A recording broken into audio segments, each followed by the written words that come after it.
well, this is my mentee, I guess, Asher. They have done a project. We actually have been doing a lot of working together to try to get this working properly, where Asher is using small impact craters into the surface of the moon to try to find the composition of the underlying surface. We've had some some hiccups along the way, trying to get the code working properly. So, but Asher's going to be explaining the project and what the point of it is, I think. So take it away. All right. Thank you. I can share my screen. Go ahead. Okay, yeah, so scrap analysis of lunar mares. Yeah, the near side of the moon is instantly recognizable due to its pronounced dark patches or mares, but we're not entirely sure how they got there, or at least how all of them got there.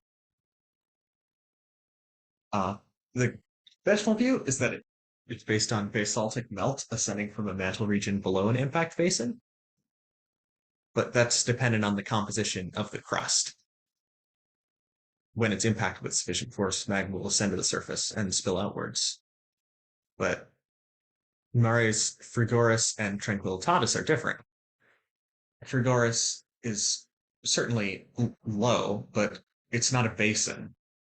And Tranquillitatis, not only is it not even remotely a basin, but its crust is much too dense for a magma ascent.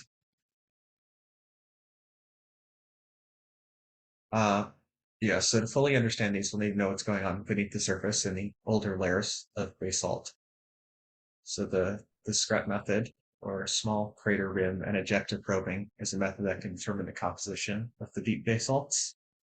Fresh craters deep enough to break the surface layer, but not enough to penetrate the mare, are selected. Around the rims of these craters, the layers of rock are inverted, thus giving us a window into the subsurface basalts. And there was going to be an image here, but I ran out of time.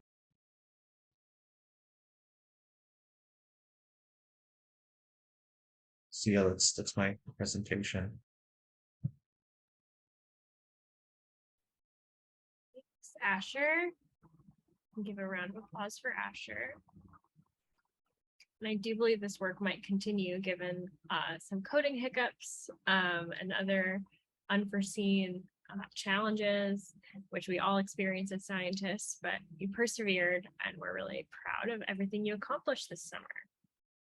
Does anyone have any questions for Asher?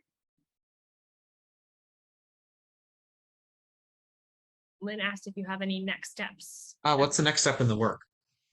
Well, I've been working on marking down the locations of craters, but the next step is to run and see what is to keep sampling craters and and we can get more data on what the subsurface composition is.